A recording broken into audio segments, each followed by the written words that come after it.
Thank you, Madam President. Tomorrow we will gather in the House chamber to listen to an address from Israeli Prime Minister Benjamin Netanyahu.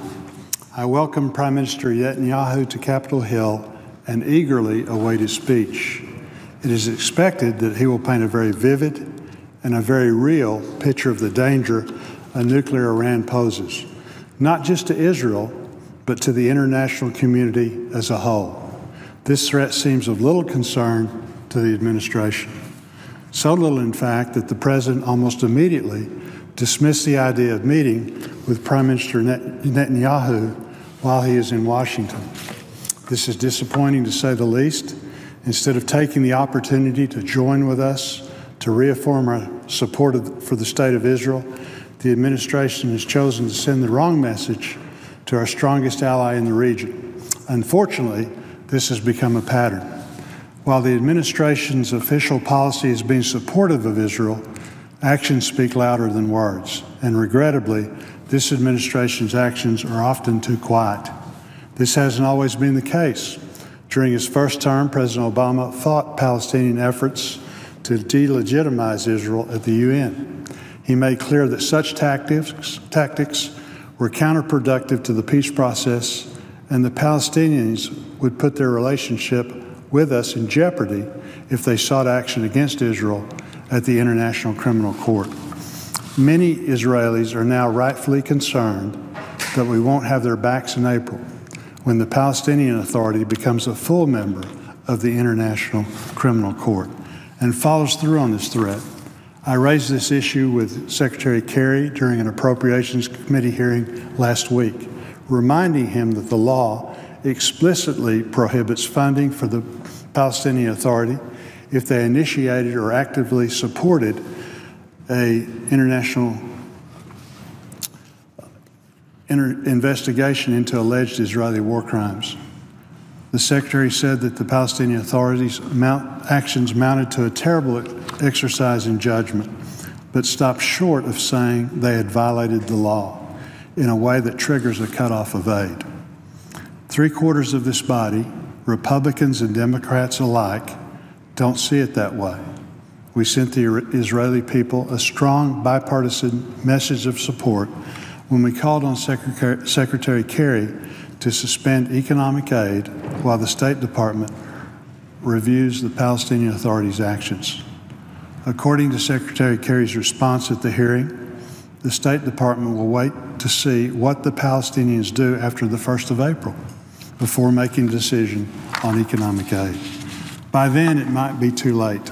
This is exactly why the people of Israel are uneasy with the ongoing nuclear negotiations. The same administration that once spoke out forcefully against these types of tactics now plays a game of wait and see with the Palestinians, somehow expecting them to be an honest partner with this time around. Israel's lack of confidence in the administration's support is certainly understandable. Let's not forget that this same administration employs high-level officials who publicly disrespect our ally, including at least one willing to use derogatory language to call Prime Minister Netanyahu names during a media interview. Every time this happens, the administration carries on like these breaches of diplomatic protocol were irrelevant to the U.S.-Israeli relations. The administration sees these actions as having no bearing on the deteriorating state of relations between the two heads of state. Yet if Prime Minister Netanyahu dares to speak up, the administration labels Israel a problem child. Case in point, the President's National Security Advisor calling this upcoming address from Prime Minister Netanyahu destructive of the fabric of the relationship.